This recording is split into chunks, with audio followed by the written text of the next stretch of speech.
Assalamualaikum warahmatullahi wabarakatuh. Syukurki naki memuji mangeri karaing Allahu Ta'ala sabak nasari injaki buku magasing naki nia tak rapi ri anne aloa poro Allah juga ngi amotere papilajaran tak ri papilajaran bahasa dan sastra daerah Mangkasara atau biasa tohin disabu mulok. Nia materi ia lah dibahas ka ane aloa ia mi antu pasala lampang kana aktif na pasif ilalang ri bahasa Mangkasara. Uru-uruna adalah materi umum, kalimat atau lampang kana. Pada umumnya pola kalimat terdiri atas subjek, predikat, objek dan keterangan. Jadi pola kalimat ini adalah pola kalimat umum yang ada dalam tiap pola kalimat di bahasa manapun. Penjelasannya yaitu yang pertama subjek. Subjek adalah pelaku dalam sebuah kalimat. Subjek biasanya berupa kata ganti orang atau benda. Misal dalam bahasa Makassar yaitu nake, ia, ke naneng. Atau bisa juga langsung menyebut nama orang yaitu Amir, Andi, Baso, dan lain-lain. Selanjutnya predikat. Predikat biasanya berupa kata kerja, tindakan atau aktivitas yang dilakukan oleh subjek atau pelaku dalam kalimat. Contoh kata predikat yang merupakan jenis kalimat kata kerja yaitu tulis atau tulisi, beli atau bali dalam bahasa Makassar dan lain sebagainya. Selanjutnya objek.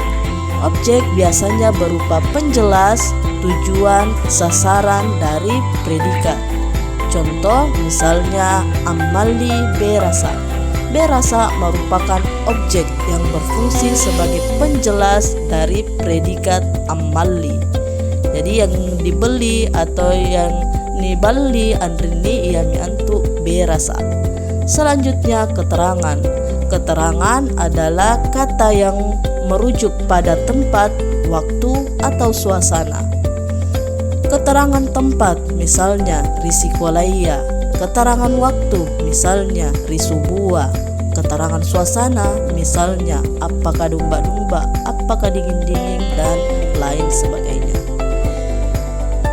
Adapun pola kalimat bahasa Indonesia dan pola kalimat bahasa daerah Makassar yaitu yang pertama yaitu pola kalimat bahasa Indonesia. Pola kalimat bahasa Indonesia umumnya berpola SPOK yaitu subjek menempati posisi paling awal dalam struktur atau pola kalimat. Selanjutnya disusul oleh predikat, objek dan keterangan. Contoh kalimat, ibu membeli sembako di pasar. Ibu berfungsi sebagai subjek atau pelaku. Kemudian membeli adalah predikat atau kata kerja dalam jenis kata. Kemudian sembako adalah objek atau penjelas dari predikat. Jadi yang dibeli di sini adalah sembako. Dan di pasar adalah keterangan tempat. Jadi ibu membeli sembako di pasar. Jadi yang dibeli di sini oleh ibu adalah sembako dan dibeli di pasar. Kemudian pola kalimat bahasa daerah Makassar. Pola kalimat bahasa daerah Makassar berbeda dengan pola kalimat bahasa Indonesia. Kalau dalam pola kalimat bahasa Indonesia, subjek menempati posisi paling awal dalam pola kalimat. Berbeda dalam bahasa daerah Makassar, predikat menempati posisi paling awal. Jadi susunannya yaitu predikat disusul oleh objek, subjek dan keterangan. Atau bisa juga dengan predikat, subjek, objek dan keterangan. Yang jelas di sini adalah predikat menempati posisi paling awal dalam susunan kalimat bahasa daerah Makassar. Contoh kalimatnya yaitu amali sambako amaku ripasaraka. Amali berfungsi sebagai predikat. Jadi Selanjutnya yaitu sembako, objek, penjelas. Jadi penjelas dari predikat yang dibeli di sini adalah sembako. Kemudian subjeknya di sini adalah amaku, dan Tripasara menempati pola kalimat keterangan tempat. Demikian perbedaan antara pola kalimat bahasa Indonesia yang dimulai oleh dengan subjek, predikat, objek dan keterangan, dan kalimat dalam bahasa daerah Makassar yang diawali oleh predikat disusul oleh objek, subjek, atau predikat, subjek, objek, dan keterangan. Selanjutnya kita memasuki materi inti, yaitu kalimat aktif dan pasif. Kalimat aktif adalah kalimat yang subjeknya melakukan suatu tindakan atau kegiatan. Ciri-ciri kalimat aktif yaitu subjek sebagai pelaku yang aktif melakukan tindakan. Selanjutnya predikat. Predikat merupakan kata kerja aktif. Predikat biasanya menggunakan awalan atau imbuhan seperti ak, ap, ang. Pengaplikasian ak dalam kata bahasa Makassar yaitu akelong. Ap misal apilajara. Ang dalam kata anganre. Kemudian objek. Objek yaitu menerima tindakan dalam kalimat aktif. Selanjutnya yaitu bentuk kalimatnya biasanya lebih langsung. Kalimat aktif seringkali lebih lugas dan langsung dalam menyampaikan siapa yang melakukan tindakan. Jadi subjek dalam kalimat aktif di sini langsung melakukan suatu kegiatan atau tindakan. Adapun jenis-jenis kalimat aktif, jadi ada beberapa jenis kalimat aktif. Namun yang menjadi fokus bahasan kita hari ini yaitu kalimat aktif transitif dan kalimat aktif intransitif. Kalimat aktif transitif adalah kalimat aktif yang memiliki atau memerlukan objek yang menerima tindakan. Contohnya dalam kalimat ammacai bobo iandi. Ammaca di sini berfungsi sebagai predikat kata kerja aktif ammaca. Kemudian bobo di sini adalah objek yang merupakan penjelas aktivitas yang sedang dilakukan oleh subjek. Itu membaca. Membaca apa? Adalah membaca bobo atau buku. Sementara iandi menempati posisi sebagai subjek atau pelaku dalam kalimat. Yang kedua yaitu kalimat aktif intransitif. Jika dalam kalimat transitif tadi harus memiliki objek, sementara dalam kalimat aktif intransitif subjek atau predikat tidak memerlukan objek. Misal dalam kalimat atinroi ianita. Jadi atinro di sini tidak perlu lagi memerlukan objek penjelas dari aktivitas atinro yang dilakukan oleh Anita yang sebagai pelaku dalam kalimat. Jadi tidak perlu lagi dijelaskan bahwa atinro bagaimana Anita ini. Jadi langsung saja disebut atinroi ianita. Tidak memerlukan lagi objek atau penjelas di sini. Selanjutnya kita beralih pada kalimat pasif. Kalimat pasif adalah kalimat yang dimana subjeknya dikenai atau menerima suatu tindakan.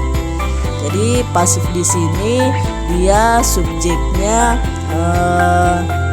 mengalami suatu tindakan. Ciri-ciri kalimat pasif yaitu subjek menerima tindakan atau mengalami tindakan. Sementara predikatnya biasanya merupakan kata kerja pasif dengan awalan ni atau tak. Pengaplikasian dalam kata bahasa daerah Makassar yaitu misal ni kanre, ni tulisi, ni baca dan lain sebagainya. Pengaplikasian awalan tak dalam bahasa daerah Makassar misal tak baca, tak sungke dan lain sebagainya. Selanjutnya pelaku dalam kalimat pasif sering disebut dengan ri atau oleh dalam bahasa Indonesia. Pelaku tindakan dapat disebutkan di akhir kalimat dengan kata penghubung ri, tetapi seringkali juga dihilangkan jika tidak diperlukan. Bentuk kalimat lebih berfokus pada tindakan atau keadaan apa yang dialami oleh pelaku atau subjek dalam kalimat. Contoh kalimat atau lampang kana pasif dalam bahasa Makassar yaitu nisare andekku doe balanja ridatokku.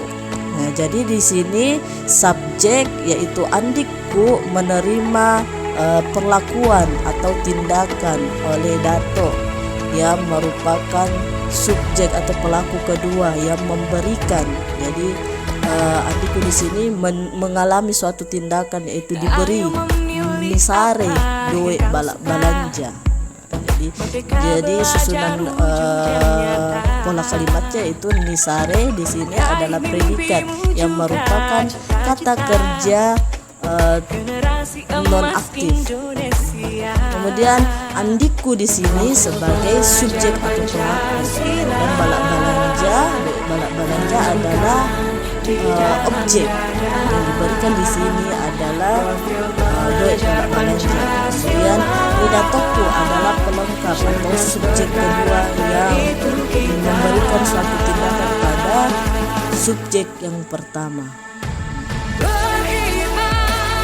Adapun perbedaan utama dan kesimpulan perbedaan dari kalimat aktif dan pasif.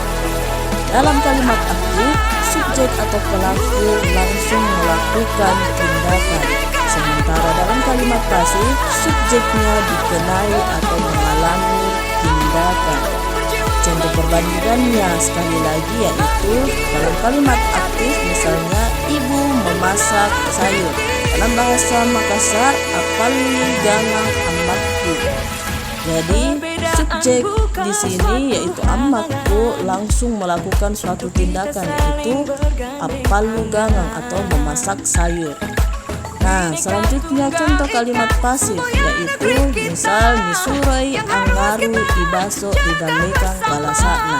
Jadi baso di sini mengalami suatu tindakan yaitu disuruh untuk melantunkan teks aru atau hafal aru di depan kelas. Jadi di sini predikatnya adalah kata kerja tidak aktif.